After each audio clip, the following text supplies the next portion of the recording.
Okay, it's Monday morning on the 27th. I'll quickly review this real quick, what we did this morning. Very early in the session, we were making a progression to the downside here.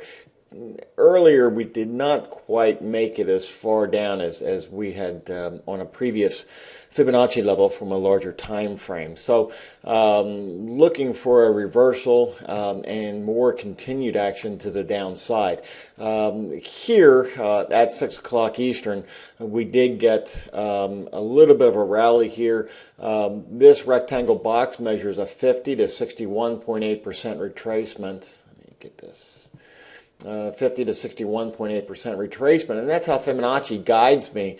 And I look for the trading formation in and around that area. Now, if this were to continue to rally to the upside, then I really wouldn't have had a trade here. But I had this in mind, looking at this progression to the downside, looking for a reversal in here, 50 to 61.8%. We got this little reversal pattern here, initiated a short position with a stop over this 33.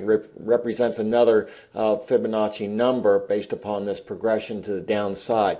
Market continued downward toward this area here, which was recognized by the market earlier. And so this was a fib level, and it was a fib level that this market took a second look at. And so we just stay mindful of those areas. Now, the first target for the trade was going to be under that at 83, but the primary move for this impulse to the downside is down under 60, so that if we broke through these areas, we would be looking for this target. And as you can see, as we started to get down into this area here, we placed a double bottom, nearly a triple bottom here, with a little less momentum to the downside on order flow.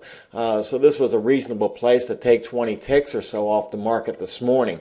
Again, primarily looking for this area down here between 55 and 60, but that would have required breaking through this area here at 90.91, which we did not. So a little bit here, got a reversal bar pattern here when we started to take it out to the upside. No use fighting it in here. Take 20 points and wait for the next one. But you see how Fibonacci not only enables us to pinpoint our entries, but also manage the trade from a stop standpoint and to a target standpoint. And this is where the sort of the merging together of different time frames helps to build this frame. And it can get confusing, and that's where the trading room comes in. Each day on the markets that we cover, we go through the different time frames and show where these levels come into play, so that as it happens, and perhaps even before it happens, we have a framework. We have a plan in place as exactly what we're looking for and what we're going to do with it.